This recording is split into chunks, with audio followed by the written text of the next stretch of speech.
tapi kalau yang SD itu malah semangat, itu bedanya ya. Jadi kita yang harusnya lebih ini beda semangatnya. Jadi ketika ini saya bawa SD itu semangat dia itu. Jadi yang SMP ini harusnya lebih semangat karena bahaya PKI ini ya, ini sangat berbahaya buat kita ya. Jadi PKI itu adalah Partai Komunis Indonesia. PDI Golkar ya, dulu seperti itu ya. Jadi pada tahun 1955. Tapi partai ini berbeda dari partai lain karena dia mempunyai ideologi yang beda, yaitu ideologi komunis. Apa itu komunis? Komunis adalah sebuah paham kesamarataan ekonomi ya. Paham ini identik dengan kekerasan dan ateisme atau sebuah paham yang tidak percaya tentang adanya Tuhan ya. Jadi dia tidak percaya agama, dia tidak percaya Tuhan, dia hanya percaya yang nyata ya. Terus prinsip dia itu milikmu, milikku. Nah itu PKI seperti itu. Itu ideologi mereka. Jadi dulu di sini dikumpulkan ormas dari PKI sekitar 3.700 di sini ya. Itu ada PTI, itu tadi Indonesia, terus ada Lekra, Komisi, terus ada Pemuda Rakyat, terus ada juga Gerwani, Gerakan Wanita Indonesia. Mereka di sini dilatih militer ya, dipimpin langsung oleh Oknum Angkatan Udara. Oknum ini ya, jadi tidak semua, hanya Oknum yang bernama Letjen Umar Dhani, tidak tanggung-tanggung ya, yang pimpin langsung bintang 3. Saat itu jabatan beliau Menpangau atau sekarang setara dengan Kasau kalau sekarang. Nah itu mereka dilatih di sini karena ada isu ya, isu kudeta Dewan Jenderal. Jadi awalnya pada tanggal 23 Mei tahun 1965 PKI merayakan hari ulang tahunnya yang ke-45 di Stadion Gelora Bung Karno. Kalau dulu Stadion Utama Senayan Jakarta ya.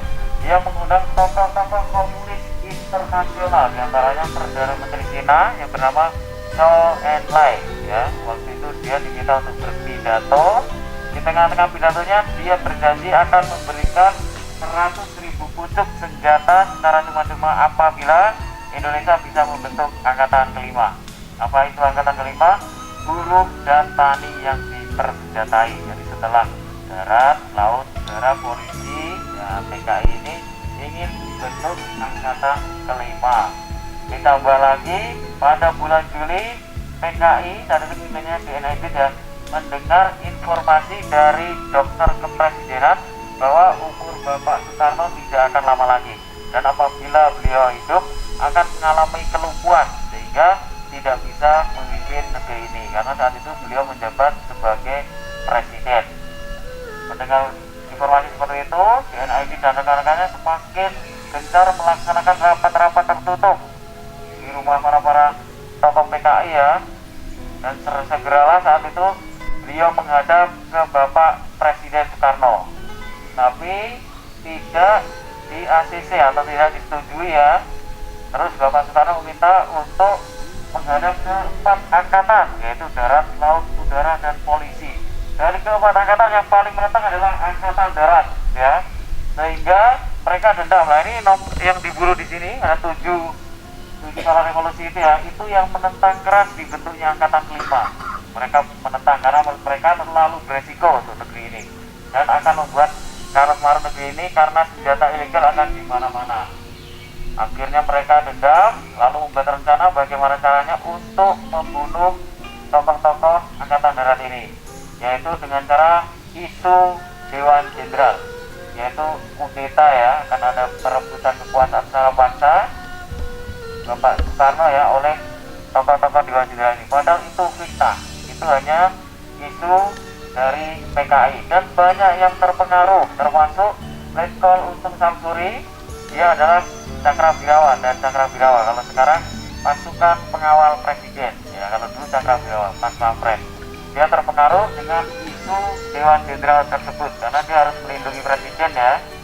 Akhirnya dia semakin rajin rapat-rapat dengan PKI dan banyak juga anggota ABRI dan juga polisi yang terpengaruh dengan isu tersebut. Ada juga yang tidak.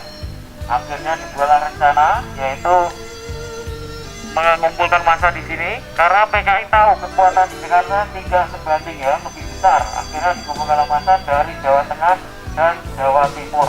Nah, di sini sekitar 3.700.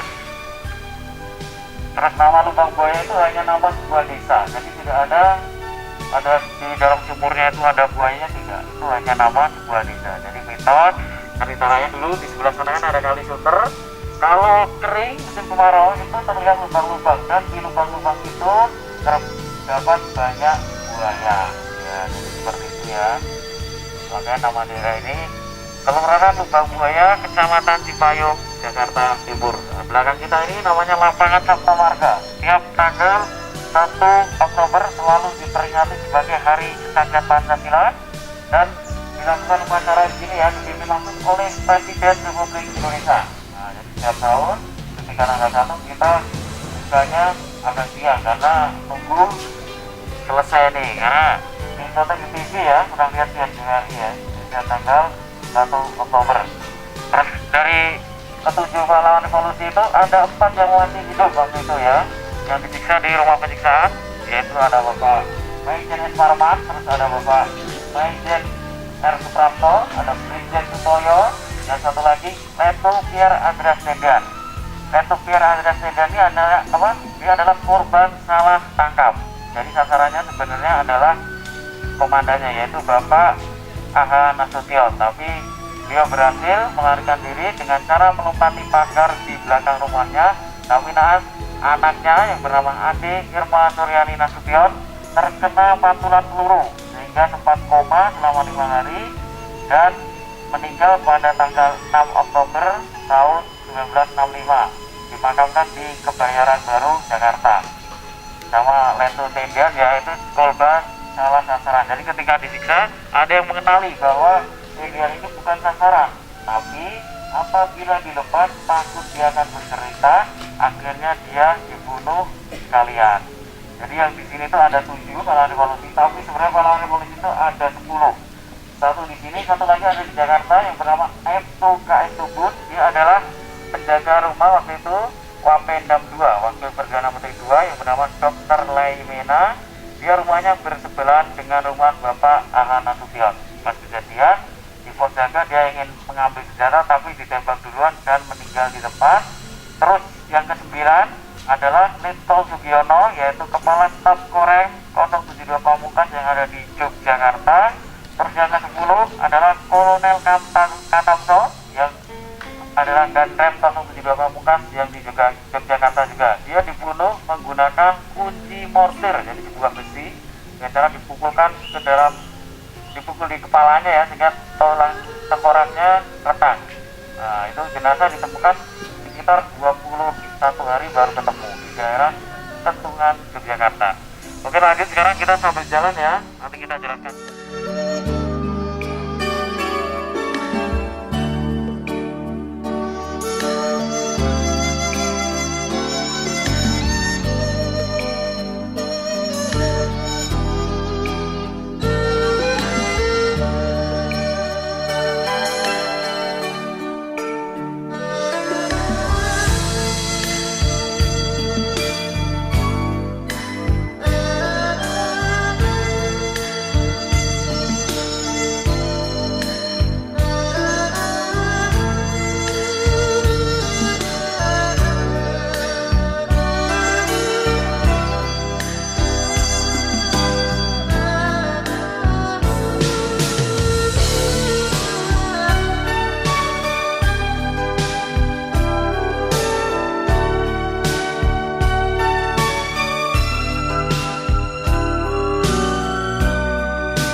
rasa dia yang selalu ada untukku. Di dekatnya aku lebih. Apa aja?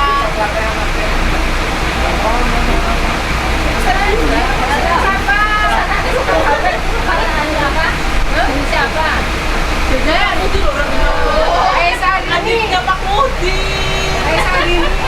Teman-teman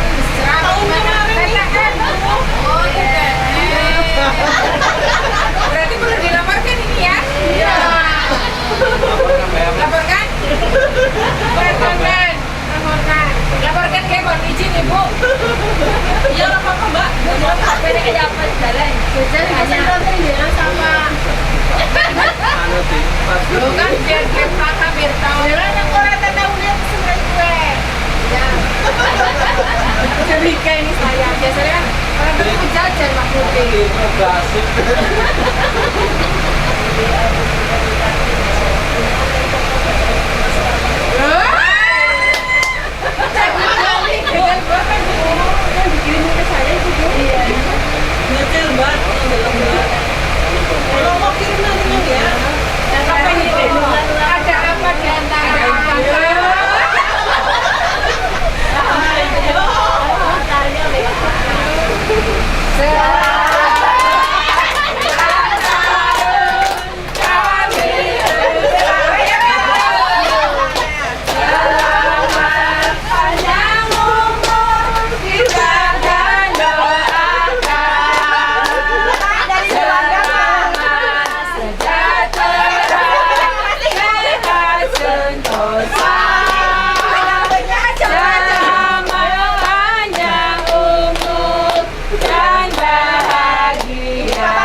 Ayo Karina lihat itu teh. 1, 2. Ayo Pak. Ya, oke. Ayo di. Potong beneran. Potong. Ayo Pak sini Pak. Potong.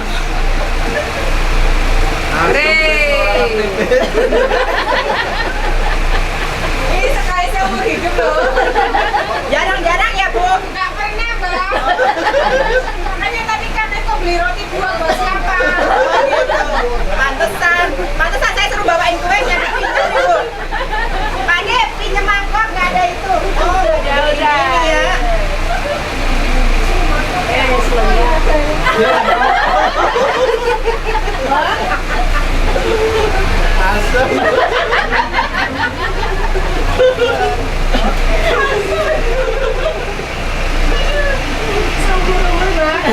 Pernah ulang tahun? Pernah. Hah? Nah itu dibawain kue.